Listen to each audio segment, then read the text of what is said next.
16h-18h sur Europe 1, l'équipe est sauvage. Mathieu Noël.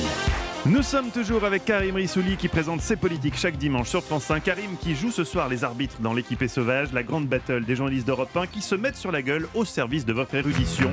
Un jeu qui se joue à 4 et à la fin c'est Ève Roger qui gagne. Ça m'énerve. Ça vous énerve peut-être, mais c'est comme ça. Ève qui la semaine dernière a été contrainte de s'éloigner des micros quelques jours. Anne Le Gall en a profité pour lui chipper la première place du classement. Elle revient donc remonter à bloc. La dernière fois elle nous avait révélé ce que pensent les femmes durant l'amour. On avait découvert que globalement elle pensait... Qu'est-ce que je fais là ? Aujourd'hui, Ève, vous nous entraînez dans la tête des hommes pendant l'amour. Eh oui, alors on va commencer par un petit air de Patachou pour aiguiser votre curiosité. Il y a ceux qui font la chose en chantant une chanson, en battant la mesure, en tapant du talon.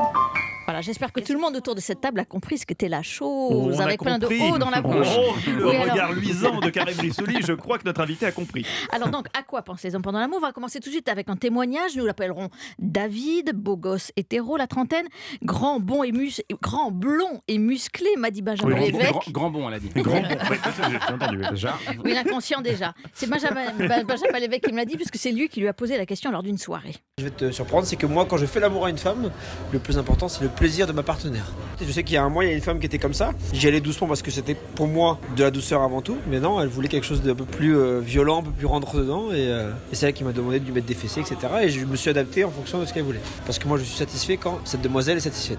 Alors, plusieurs surprises, la fessée d'abord, et puis tous ceux que j'ai interrogés me l'ont confirmé, Mathieu Charrier le premier. Il pense... faire Mathieu Charrier dans cette galère.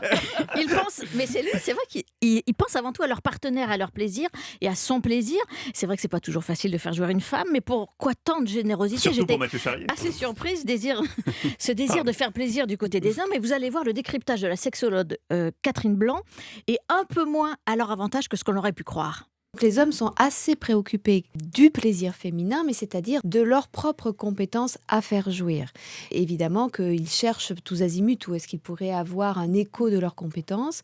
Le bruit, le souffle, des seins qui se contractent, des yeux qui s'abandonnent. Et donc ils sont au spectacle de leurs possibilités. Ça n'est pas toujours simple. C'est ça, cet apparent altruisme en fait cacherait, selon Karim, notre invité, peut-être une forme de mégalomanie aussi. Exactement. D'envie de... Mais dont je ne suis pas. Mais évidemment, qui vous connaît un peu le sait. Oui, alors moi ça a été quand même une révélation de réaliser qu'en fait, pendant l'amour, les deux pensent à la même chose, au plaisir féminin, l'homme et la femme. C'est quand même chouette, non ? Et évidemment, les hommes, alors. Comme les femmes aussi, pensent parfois aussi à autre chose. Alors, vous avez d'abord les pensées teintées de culpabilité. Il ne s'est pas protégé, il n'a pas mis de préservatif. Ou il a cette petite gêne quand il enlace une autre que la régulière aussi. Et puis, il y a les pensées parasites, celles du quotidien. Une étude récente a montré que 20% des cadres pensaient au boulot pendant l'amour. Et chez Damien, on va l'entendre, jeune homme très investi, les faits... Si moi, je penserais à Eva, par exemple, pendant l'amour, du coup. Si je pense au boulot pendant l'amour. Au boulot, pas aux personnes. On y viendra après. Ah, moi, quand je pense boulot, je vois Eva. Je vois la tête d'Eva qui m'insulte parce que j'ai oublié tel ou tel sujet, que je suis pas d'accord.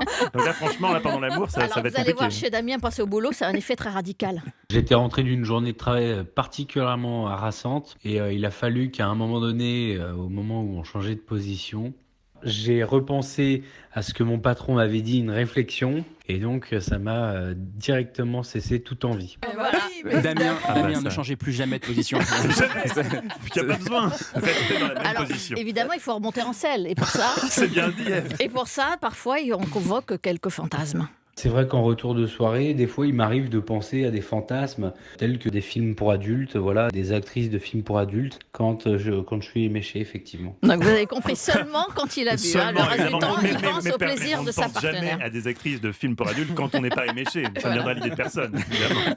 Et pour conclure, je citerai mon voisin de bureau, un autre. Donnez-nous un nom. Donc je tairai le nom, mais on verra tout à l'heure. Emmanuel Dutheil. Non, c'est pas mon voisin de bureau.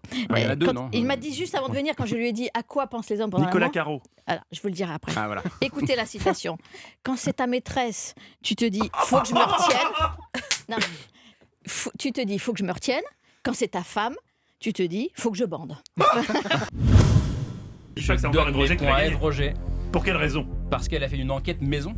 C'est vrai, elle C'est est une allée. enquête maison. C'est vrai, elle a passé des coups de Elle a fil. passé des coups de fil, elle a envoyé des gens en soirée pour poser des questions aux autres. C'était assez dur à faire. Si vous saviez comment elle a fait l'enquête maison. Non, on ne veut pas J'ai connaître. envoyé des gens en soirée. C'est vrai. Une journaliste ne révèle jamais ses sources. Mathieu Charrier, Karim Rissouli, c'est donc Ève Roger qui remporte l'équipée sauvage. Merci. C'était la Je ne vous embrasse pas, 76e édition de l'équipée sauvage, les amis. On remercie notre invité Karim Rissouli que vous retrouverez chaque dimanche aux commandes de C'est Politique à 18h35 sur France 5. On ne sait pas encore l'invité dimanche prochain. Non, c'est une grosse surprise. Mais Venez. c'est une énorme, On surprise. termine Le nom, l'année 2019 en beauté. le nom de Donald Trump a été cité tout à l'heure dans l'émission. Je ne sais pas, je dis ça comme ça. Merci également à tous mes journalistes, Eva Rock, Ève Roger, Jean-Philippe Ballas, Mathieu Charrier, Jérôme Lacroix et Olivier Pouls. L'équipée sauvage revient demain 16h.